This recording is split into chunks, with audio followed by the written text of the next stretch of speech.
নমস্কাৰ।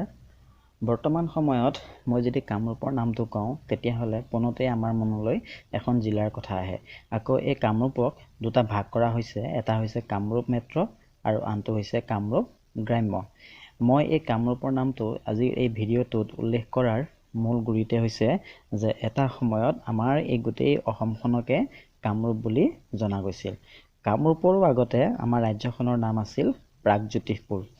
কাৰণ আমাৰ এই ৰাজ্যখনত অতি উচ্চমানৰ জ্যোতিষ চৰ্চাৰ কেন্দ্ৰ আছিল বাবে প্ৰাগজ্যোতিষ বুলি পৰিচিত আছিল। বৰ্তমানৰ গুৱাহাটীৰ চিত্ৰাচল পাহাৰত অৱস্থিত নৱগ্ৰহ মন্দিৰে এতিয়াও এই কথাই প্ৰমাণ কৰে যে পুৰণি কালত এই নগৰত জ্যোতিষ চৰ্চা কৰা হৈছিল। নৱগ্ৰহ মন্দিৰত সূৰ্যকে ধৰি 9টা গ্ৰহৰ শিলাচিহ্ন আছে, মানে শিলত খোদিত চিহ্ন আছে। এই শিলাচিহ্নবোৰ হ'ল সূৰ্য, চন্দ্ৰ, মংগল, ৰাহু, শনি, কেতু, বৃহস্পতি, বুধ আৰু শুক্ৰ। এই মন্দিৰটো কোনে কেতিয়া প্ৰতিষ্ঠা কৰিছিল তাৰ সঠিক তথ্য পাবলৈ নাই, কিন্তু এই মন্দিৰত থকা এক শিলালিপি অনুসৰি 1752 চনত আহোম স্বৰ্গদেউ ৰাজেশ্বৰ সিংহ মানে তেওঁ আছিলে ৰুদ্ৰসিংহৰ পুত্ৰ। তেওঁ ৰাজেশ্বৰ সিংহই এই মন্দিৰটো নতুনকৈ নিৰ্মাণ কৰোৱাইছিল বুলি জনা যায়। এতিয়া আহোঁ পুৰণি কামৰূপৰ ৰাজ্যখনলৈ, মানে আমাৰ ৰাজ্যখনলৈ। আমি সকলোৱে ৰামায়ণ আৰু মহাভাৰত এই দুখন মহাকাব্যৰ নাম শুনিছোঁ। এই মহাকাব্য দুখন ক্ৰমে বাল্মীকি আৰু বেদব্যাস নামৰ দুজন মুনিয়ে ৰচনা কৰিছিল। এই মহাকাব্য দুখনত তাহানিৰ কামৰূপ ৰাজ্যৰ সীমা পশ্চিমে কৰতোৱা নদী, বৰ্তমান বাংলাদেশ, আৰু দক্ষিণে বংগোপ সাগৰলৈকে বিস্তৃত আছিল বুলি উল্লেখ কৰা আছে। এতিয়ানো এই কামৰূপ নামটোৰ কেনেকৈ উৎপত্তি হ'ল? যেতিয়া কোনো এখন ঠাইৰ উৎপত্তি বা সৃষ্টিৰ আঁৰত কিছুমান কাহিনী থাকে, কিছুমান আখ্যান থাকে বা কিংবদন্তি আদি জড়িত হৈ থাকে। আমাৰ ৰাজ্যখনৰ নাম কামৰূপ হোৱাৰ আঁৰত কিছুমান আখ্যান মুখে মুখে বহু বছৰ ধৰি চলি আহিছে। তেনে এক আখ্যানৰ মতে মহাদেৱ শিৱই ভস্ম কৰা কামদেৱে এই ঠাইখিনিতে নিজৰ ৰূপ ঘূৰাই পাইছিল। আমি এই কাহিনীটো সকলোৱে জানো কাৰণে মই ইয়াত উল্লেখ কৰা নাই যে কামদেৱক মহাদেৱে কিয় ভস্ম কৰিছিলে। মানে এই কামদেৱে তেওঁৰ হেৰাই যোৱা ৰূপটো আমাৰ এই ঠাইতে ঘূৰাই পাইছিল বাবে এই ঠাইখনৰ নাম কামৰূপ হ'ল। পৌৰাণিক সাহিত্যসমূহৰ মতে কামৰূপত নৰকাসুৰ, ভগদত্ত আদি প্ৰবল প্ৰতাপী ৰজাসকলে এটা সময়ত ৰাজত্ব কৰিছিল। এই পুথিসমূহত উল্লেখ আছে যে নৰকাসুৰে প্ৰাগজ্যোতিষপুৰত ৰাজত্ব কৰাৰ সময়ত বান নামৰ এজন পৰাক্ৰমী ৰজাই শোণিতপুৰত ৰাজত্ব কৰিছিল। বৰ্তমান তেজপুৰকে অতীতত শোণিতপুৰ বোলা হৈছিল। এই বান ৰজাৰ জীয়েক আছিল ঊষা, আৰু এই ঊষাৰ লগত শ্ৰীকৃষ্ণৰ নাতি অনিৰুদ্ধৰ লগত গন্ধৰ্ব বিবাহ হৈছিল। এই লৈ শ্ৰীকৃষ্ণ আৰু ভগৱান শিৱৰ মাজত যুদ্ধ হৈছিল। যিহেতু বান ৰজা শিৱৰ পৰম ভক্ত আছিল, গতিকে এই যুদ্ধকে কোৱা হয় হৰিহৰৰ যুদ্ধ। গতিকে কেতিয়াবা শোণিতপুৰলৈ আহিলে আপোনালোকে অগ্নিগড় পাৰ্কত এই গোটেই প্ৰতিমূৰ্তিবিলাক আপোনালোকে বনোৱা প্ৰতিমূৰ্তিবিলাক দেখিবলৈ পাব।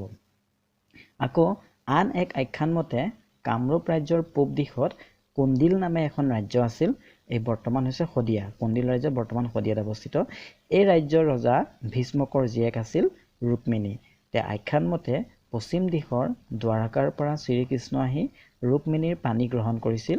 দ্বাৰকা বৰ্তমান গুজৰাটত অৱস্থিত আছিল বুলি অনুমান কৰা হয়। শ্ৰীকৃষ্ণ আৰু ৰুক্মিণীৰ বিবাহক লৈ মহাপুৰুষ শংকৰদেৱে ৰুক্মিণী হৰণ নামৰ এখন নাটক ৰচনা কৰি থৈ গৈছে। এতিয়া ইতিহাসবিদসকলৰ মতে প্ৰাগজ্যোতিষ ৰাজ্যৰ প্ৰথম ৰজা আছিল মহীৰংগ দানৱ। তেওঁৰ ৰাজধানীৰ নাম আছিল মৈৰাংখ। মহীৰংগৰ পাছত ক্ৰমে হতকাসুৰ, সম্ৰাসুৰ, ৰত্নাসুৰ আৰু ঘটকাসুৰ প্ৰাচীন অসমৰ ৰজা হৈছিল। নৰকাসুৰে দানৱ বংশৰ শেষ ৰজা ঘটকাসুৰক হত্যা কৰি কামৰূপৰ ৰাজপাটত উঠে আৰু ভৌম বংশ প্ৰতিষ্ঠা কৰে। নৰকাসুৰৰ পিছত ভগদত্ত, বজ্ৰদত্তই কামৰূপৰ সিংহাসন আৰোহণ কৰে। এই ভগদত্তই দুৰ্যোধনৰ আমন্ত্ৰণ ক্ৰমে মহাভাৰতৰ যুদ্ধত অংশগ্ৰহণ কৰিছিল। গুৱাহাটীত থকা দীঘলী পুখুৰীটো ভগদত্তই জীয়েক ভানুমতীৰ স্বয়ম্বৰৰ সময়ত খন্দুৱাইছিল বুলি উল্লেখ আছে। ইয়াৰ পিছত আনুমানিক ৪ৰ্থ শতিকামানত কামৰূপত বৰ্মন বংশৰ উদয় হয়। এই ৰাজবংশই প্ৰায় ৩০০ বছৰ কামৰূপত ৰাজত্ব কৰিছিল। পুষ্য বৰ্মন এই বংশৰ প্ৰতিষ্ঠাতা আৰু ভাস্কৰ বৰ্মন এই বংশৰ শ্ৰেষ্ঠ ৰজা আছিল। ভাস্কৰ বৰ্মনৰ ৰাজত্ব কালত হিউৱেন চাং, আমি নামটো শুনিছোঁৱেই, হিউৱেন চাং নামৰ এজন চীনা পৰিব্ৰাজক কামৰূপত আহি কিছুদিন ইয়াতে থাকি যায়। এই বিষয়ে হিউৱেন চাঙে তেওঁৰ চি ইউ কি নামৰ পুথিত উল্লেখ কৰি থৈ গৈছে। এতিয়া ভাস্কৰ বৰ্মনে কামৰূপত সিংহাসন আৰোহণ কৰাৰ সময়ৰ পৰা কামৰূপত ভাস্কৰাব্দ নামৰ এটি নতুন সময়সূচীৰো প্ৰচলন হয়। এতিয়া বৰ্মন বংশৰ পিছত আকৌ শালস্তম্ভ বংশই কামৰূপৰ সিংহাসনত দখল কৰে। এই বংশৰ 21জন ৰজাই কামৰূপত প্ৰায় 300 বছৰ ৰাজত্ব কৰে। এই বংশৰ প্ৰতিষ্ঠাতা আছিল শালস্তম্ভ। তেওঁ ৰাজ্যৰ ৰাজধানী তেজপুৰলৈ হস্তান্তৰ কৰি ঠাইখনৰ নাম ৰাখিছিল হাড়পেশ্বৰ। এই বংশৰ ৰাজত্বৰ সময়ত ইটছিং নামৰ এজন চীনা পৰিব্ৰাজক ভাৰতলৈ আহিছিল। ইয়াৰ পাছত পাল নামৰ এটি ৰাজবংশই কামৰূপৰ ৰাজপাটত উঠে।